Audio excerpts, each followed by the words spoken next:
অনেকটা মেঘনা চাইতেই জল।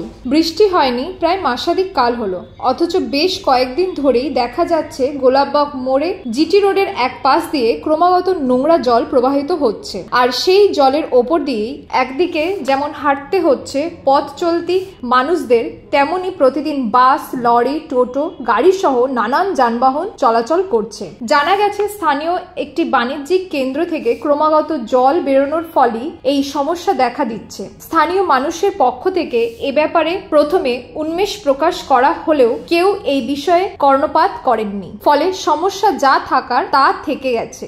এদিকে বুধবার সকালে দেখা যায় গোলাপবাগ মোড়ের এক পাশের রাস্তার প্রায় পুরোটাই জলপ্লাবিত হয়েছে, ফলে সেখান দিয়ে যাতায়াত করাটাই সমস্যা হয়ে দাঁড়িয়েছে। বাধ্য হয়ে স্থানীয় মানুষজন এদিন এই রাস্তায় দাঁড়িয়ে তাদের ক্ষোভ প্রকাশ করেন। বেশ খানিকক্ষণ এই ক্ষোভ বিক্ষোভ চলতে থাকে। বিক্ষোভকারীদের দাবি অবিলম্বে এই সমস্যার সমাধান করতে হবে, তা না হলে গোলাপবাগের মোড়ের মতো ব্যস্ততম এলাকায় যাতায়াত করাটাই সমস্যা হয়ে দাঁড়াচ্ছে।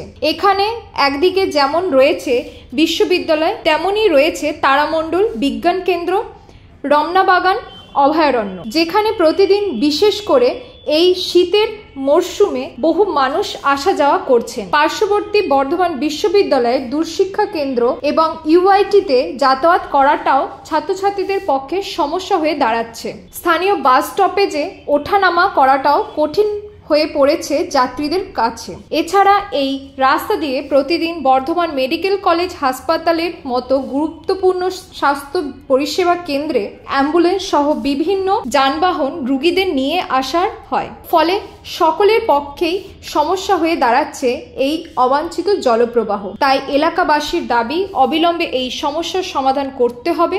স্থানীয় প্রশাসন এ বিষয়ে নজর দিক, এমনটাই চাইছেন তারা।